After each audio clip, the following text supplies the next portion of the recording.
ممکن ہے کہ کھا جائے یہ ہجرت اسے کہنا، ہم جھیل رہے ہیں تیری قلت اسے کہنا، ہاتھوں کی لکیروں میں تیرا نام نہیں ہے اور بھرتی چلی جاتی ہے چاہت اسے کہنا، کسی شخص کے جانے سے کوئی مر نہیں جاتا، ہاں لہجوں میں آ جاتی ہے شدت اسے کہنا۔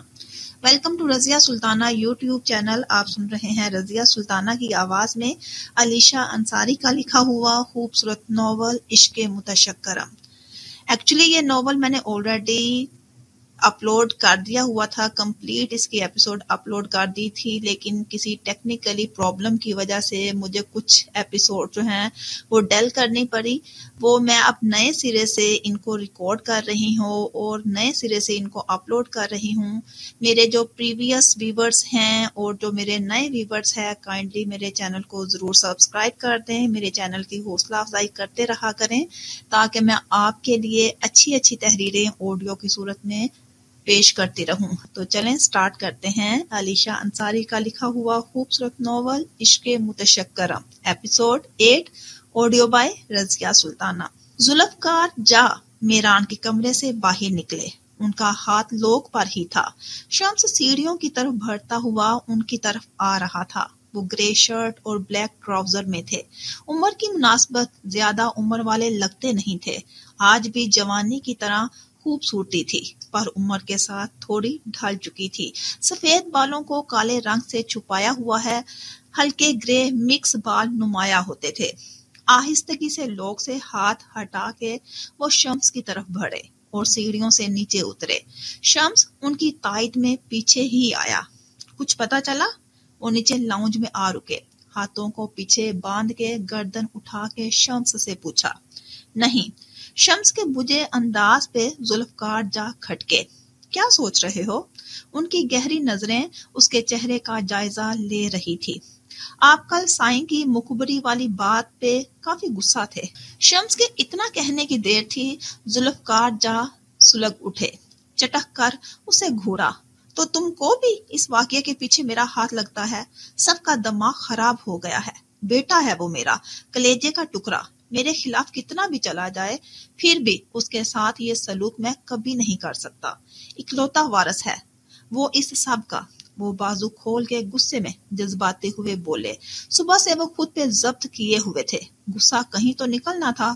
معاف کر دیں، بس ایسے ہی شیطان نے خیال ڈال دیا۔ وہ نادم سا ہو گیا۔ اس کے بے تکے جواز پہ ذوالفقار نے شمس کو گھورا۔ کل کی میڈیا کے ساتھ پریس کانفرنس کا انتظام کرو اور فرید سے بول کے چائے کمرے میں بھجوا دو۔ وہ سخت نظروں سے اسے دیکھ کر حکم دیتے کمرے میں چلے گئے۔ شمس نے گھٹن سے سانس خارج کی۔ چھوٹے سائیں سے اسے بھی الگ قسم کی انسیت تھی، جبکہ میران نے کبھی عزیز کے علاوہ کسی اور کو اپنے قریب آنے نہیں دیا تھا۔ احتشام شنواری جو میران کے حادثے کی خبر پہنچی، وہ نئی فکر میں مبتلا ہو گئے۔ وہ میران سے ملنا چاہتے تھے۔ آخر کو ان کی بیٹی اس کے حوالے تھی، نہ جانے کس حال میں ہوگی، پر میران سے کوئی کانٹیکٹ نہ ہونے کی صورت میں وہ ٹھنڈے بیٹھ گئے تھے۔ دن بدن ان کی طبیعت بگڑتی جا رہی تھی۔ جتنی عمر ان کی تھی، نہیں اس سے زیادہ فکروں نے ان کو وقت سے پہلے ہی ڈھال دیا تھا۔ انہوں نے فیصلہ کر لیا فیکٹری اور اپارٹمنٹ دونوں بیچ کر ملنے والی رقم سے قرض ادا کر کے دوسرے شہر شفٹ ہو جائیں گے۔ آگے ہر صورت ان کا مشکل وقت کا سامنا کرنا پڑتا، پر بیٹی تو ان کے ساتھ ہوتی۔ بس دونوں کی فروخت کے لیے ان کے ایسے خریدار کی ضرورت تھی جو ان کو منہ مانگی رقم ادا کر دیتا، اور اس کے لیے وقت درکار تھا، اور باقی کے پیسوں کا انتظام بھی وہ کچھ نہ کچھ کر کے کر ہی لیتے۔ ایک ہفتہ ہی وقت کی نظر ہوا۔ حلیمہ بھی اپنے کمرے میں تھی۔ رمائزہ باہر لون سے چکر لگا کے ان کے پاس چلی آئی۔ کسی کی منتظر تھی، پر یہ بات زبان پہ لانا اس کی انا کو ٹھیس پہنچا رہا تھا۔ بابا اسے بے حد یاد آ رہے تھے۔ انوش عائشہ کو بھی یاد کر کے اس کی آنکھیں نم ہو گئی۔ رمائزہ کیا ہو گیا؟ بیٹھو، ادھر آؤ میرے پاس۔ حلیمہ بھی تسبیح پڑھ رہی تھی۔ کمرے کا دروازہ اندر کی طرف کھلا۔ رمائزہ بھیگے اشک لیے کھڑی تھی۔ انہوں نے محبت سے اسے پاس بلایا۔